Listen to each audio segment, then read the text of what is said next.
The seed. कहानी की शुरुआत में हम तीन लड़कियों को देखते हैं जिनका नाम हैदर, चार्लेट और डेइद्रे होता है। हमें पता चलता है कि वो तीनों मीटियोर शावर देखने के लिए हैदर के डैड के फार्म हाउस पर आ रहे थे, जो कि एक रेगिस्तान वाले इलाके में था। डेइद्रे एक सोशल मीडिया इन्फ्लुएंसर होती है, जिस वजह से वो घर पहुंचते वक्त ही अपनी लाइव वीडियो शुरू कर देती है। चार्लेट एक सिंपल लड़की होती है, जिस वजह से उसके पास एक पुराना फोन होता है। लाइव वीडियो में डेइद्रे उस फोन की मजाक बनाने लगती है। लाइव वीडियो के बाद चार्लेट उससे कहती है कि तुम्हें ऐसा नहीं कहना चाहिए था। इस पर डेइद्रे कहती है कि तुम हो ही इतनी सिंपल। खैर, अब वो तीनों पूल में एंजॉय करने लगती हैं। यहाँ चार्लेट हैदर से पूछती है कि क्या उसने पहले कभी मीटियोर शावर देखा है। इस पर वो कहती है कि उसने कोस्टा रिका में एक बार देखा है और वो काफी अच्छा एक्सपीरियंस था। अब रात में मीटियोर शावर होने का टाइम हो चुका था और वो तीनों घर से बाहर आकर नजारे को देखने लगती हैं। डेइद्रे इस सीन को लाइव दिखाना चाहती थी, लेकिन इस वक्त वहाँ सिग्नल नहीं आते। खैर, इसके बाद वो मीटियोर वाले नजारे को देखकर काफी खुश होती है। अब वो तीनों पूल के पास बैठकर ड्रिंक करने लगती हैं। यहाँ डेइद्रे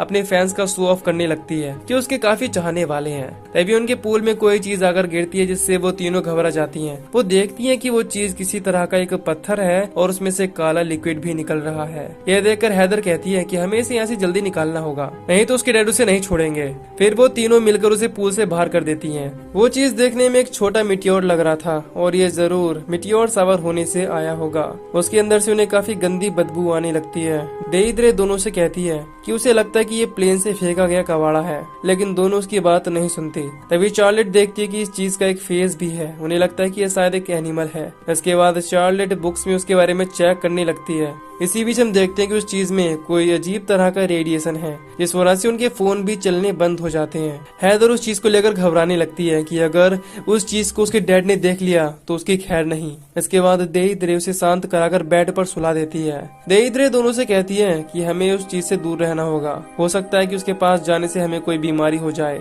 सुबह में डेइद्रे देखती है कि इस वक्त उसका फोन खराब पड़ा है, जिस वजह से वो कहती है कि हमें लैंडलाइन पर फोन करके रिपेयर वाले को बुलाना चाहिए, लेकिन यहाँ लैंडलाइन भी नहीं होती। फिर चार्लेट बताती है कि शायद उस चीज में कोई मैग्नेट है जो फोन बंद कर रही है, लेकिन डेइद्रे को उसकी बातें मजाक लगने लगती हैं। वो अपना फोन न चलने की वजह से परेशान होने लगती है कि वो अब क्या करेगी। उसके फैंस उसके पोस्ट का वेट कर रहे होंगे। खैर, अब वो उस चीज को देखने बाहर आते हैं, लेकिन वो चीज वहाँ नहीं थी जहाँ उन्होंने उसे रात देखा था। वो देखती है कि वो चीज मूवमेंट करके वहाँ से चली गई है। फिर वो उस काले लिक्विड का पीछा करती हुई उस तक पहुँच जाती है।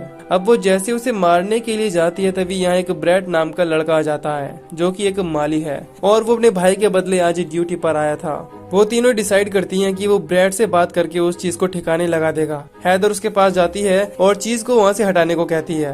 वो उसे पैसों का लालच भी देती है, जिसके बाद ब्रैड उस चीज को देखकर उसे वहाँ से हटाने से मना कर देता है। वो उनसे डील करता है और शर्त रखता है कि उसे एक किस चाहिए, और वो भी चार्लेट की। इसके बाद ही वो उस चीज को हटाएगा। वो ऐसा ही करती है और चार्लेट उसे किस करने पहुंच जाती है। अब जैसे ही वो लड़का उसे किस करता है, उसे काफी अच्छा लगता है, क्योंकि उसने अपनी लाइफ में पहली बार किसी को किस किया था। इसके बाद वो उस चीज को उठाने चला जाता है। वो उसे एक पॉलीथिन पर रख देता है और एक नॉर्मल चीज समझकर किक मार देता है। उसके किक मारने की वजह से वो चीज जिंदा होकर चिल्लाने लगती है, जिसे देखकर ब्रैड जल्दी से वहाँ से भाग जाता है। यह देखकर हम समझ जाती हैं कि ये एक एलियन है। तीनों डिसाइड करती हैं कि वो उसे मार डालेंगी, लेकिन चार्लेट किसी भी इनोसेंट एनिमल को मारने से मना करती है। वो एलियन काफी भारी होता है, जिस वजह से वो उन तीनों से काफी मुश्किल से खिंच पाता है। इसके बाद वो उसे वहीं बाहर छोड़कर अंदर आ जाती हैं। कुछ देर में वो पूल के पास आकर डांस करने लगती हैं। चार्लेट को अब भी उस एलियन की चिंता हो रही थी।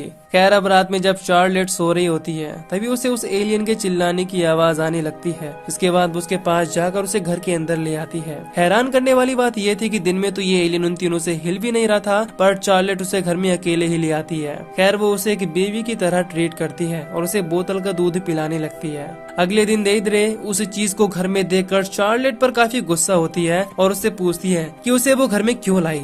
इस पर वो बताती है कि ये रात में रो रहा था, इसी वजह से वो उसे अंदर लाई, लेकिन हैदर उसे फौरन घर से बाहर करने को कहती है। इसके बाद चार्लेट उसे उठाने लगती है, लेकिन तभी वो एलियन जोरों से चिल्लाने लगता है, जिसकी वजह से तीनों को परेशानी होने लगती है। देखने से लग रहा था कि एलियन उनके घर से बाहर जाना ही नहीं चाहता।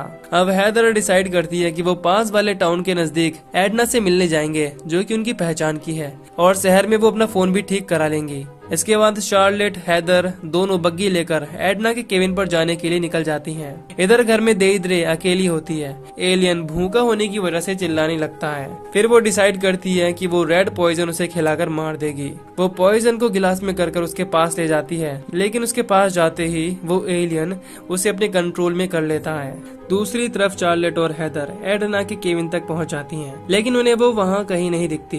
लेकिन केविन के चेक करने पर उन्हें मिटियोर शावर की कुछ रिसर्च मिल जाती है जो कि एडना ने की थी। वो पेपर्स देखकर उन्हें कुछ समझ नहीं आता कि ये सब क्या है। खैर इसके बाद दोनों यहाँ से निकल जाती हैं। घर पहुंचकर वो देखती है कि देइद्रा पूल में लेटी हुई एंजॉय कर रही है। उसमें काफी चेंजेस आ गए थे। वो अपने फोन को लेकर परेशान नहीं थी और उसे अब वहाँ रहने में कोई दिक्कत भी नहीं हो रही थी। दोनों उसके बदले हुए बिहेव को देखकर शॉक थी।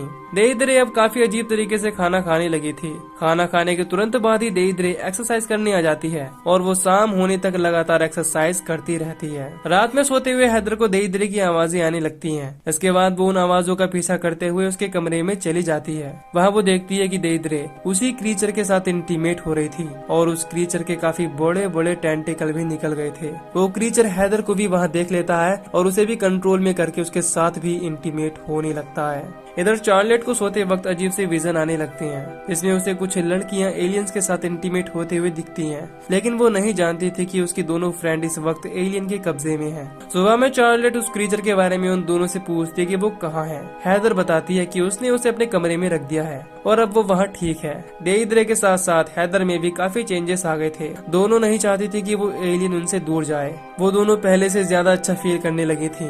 अब चार्लेट को लगने लगता है कि शायद इन्होंने नशा कर रखा है। वो दोनों से कहती है कि कल उसे जॉब पर जाना होगा, नहीं तो उसकी जॉब जा सकती है। इस पर दोनों उसे इग्नोर करने लगती हैं। इसके बाद चार्लेट उस क्रीचर को देखने आती है जो कि इस वक्त हैदर के बेड पर लेटा हुआ था। वो उसे दूर से ही देखकर बाहर आ जाती है। वो अपनी फ्रेंड से गुस्सा होने लगती है क्योंकि वो उसकी बात को सीरियसली नहीं ले रही थी। अब वो डिसाइड करती है कि वो एडना के ट्रक को लेकर आएगी और अपना सामान लेकर यहाँ से चली जाएगी। इसके बाद वो बग्गी लेकर केविन के पास आ जाती है और ट्रक को चेक करने लगती है, लेकिन उसे ट्रक की चाबी कहीं नहीं मिलती। इस वजह से वो चाबी लेने केविन में आ जाती है। वहाँ उसे चाबी तो नहीं मिलती, लेकिन उसी एलियन का एक स्केच मिलता है जो कि उनके घर में था। वो समझ जाती है कि ये एलियन मिटियोर शावर होने की वजह से आया है। ये देखकर वो घबराने लगती है। तभी उसे केविन की पीछे की दीवार पर कुछ खून लगा हुआ दिखता है। वो चेक करने बाहर आती है तो उसे एडना की डेड बॉडी मिलती है। देखने से लग रहा था कि उसने खुद ही सुसाइड कर लिया हो। इधर हम देइद्रे को देखते हैं जो कि काफी एग्रेसिव हो गई थी और हैदर भी कच्चे एग्स खा रही थी। चार्लेट जल्दी से उन दोनों के पास आती है और कहती है कि हमें यहाँ से जल्दी जाना होगा। वो उन्हें बताती है कि एडना ने सुसाइड कर लिया है, लेकिन इस बात का उन पर कोई असर नहीं होता। इस वजह से उसे एलियन पर गुस्सा आने लगता है। वो उस एलियन के पास जाती है। उसे देखकर एलियन उसे भी अपने कंट्रोल में करके सीड्यूस करने लगता है, लेकिन आखिरी वक्त पर वो उसके कंट्रोल से बाहर आ जाती है।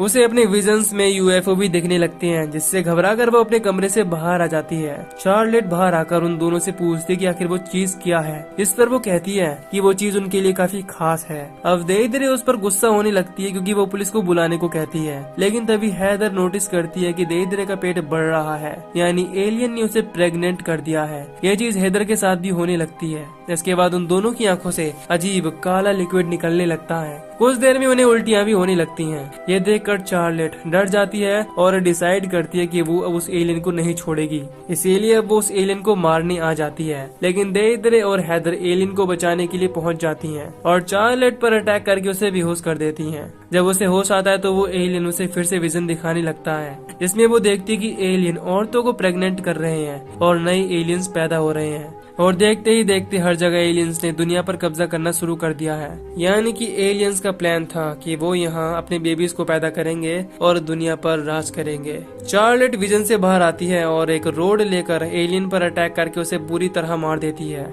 वो अब समझ चुकी थी कि उसके दोस्तों के जीने का कोई फायदा नहीं है, क्योंकि वो एलियंस के कंट्रोल में है और उनके बेबीज को जन्म देने वाली है। इसके बाद वो बग्गी लेकर उन्हें मारने निकल जाती है। रास्ते में उसे हैदर भागती हुई दिख जाती है, जिससे वो पहले बग्गी से हिट कर देती है, लेकिन साथ ही वो ऐसा करते हुए दुखी भी हो रही थी। अब वो हैदर के पास जाती है जो कि अभी मरी नहीं थी। फिर वो उसके सर पर रोड से अटैक करके उसे मार डालती है। इसके बाद में वो देइद्रे के पीछे जाती है और उस पर भी अटैक करने लगती है, लेकिन तभी वहाँ एक काऊ बॉय आ जाता है और उन्हें लड़ते हुए देख लेता है। उसे लगता है कि चार्लेट एक प्रेग्नेंट लेडी को मार रही है। इस वजह से वो अपनी गन लेकर चार्लेट के कंधे पर शूट कर देता है। इससे वो वहीं बेहोश हो जाती है। खैर अब वो काउबॉय डेइद्रे को लेकर अपनी कार की तरफ आने लगता है। कुछ देर बाद चार्लेट को होश आ जाता है और वो देखती है कि डेइद्रे ने उस काउबॉय को मार दिया है। फिर वो उसकी कार में से उसकी गन ले लेती है और डेइद्रे को मारने आ जाती है। वो देखती है कि डेइद्रे अब एक एलियन में बदल रही है और वो एक एलियन बेबी को जन्म देने वाली है। इस वजह से वो उसे शूट करके मार डालती है। इससे वो एलियन को जन्म ना दे पाए। चार्लेट अपनी फ्रेंड्स को मारकर काफी दुखी होती है, लेकिन वो उन्हें बचा भी नहीं सकती थी। इससे हम समझ पाते हैं कि एडना ने सुसाइड क्यों किया, क्योंकि वो नहीं चाहती थी कि वो एलियन से प्रेग्नेंट होकर एक और एलियन को जन्म दे। तभी हम आसमान में देखते हैं कि फिर से बड़ी संख्या में मीटियोर सावर हो रहा है। इससे और भी एलियंस धरती पर आने वाले हैं और इसी सीन के साथ ये मूवी यहीं पर खत्म हो जाती है।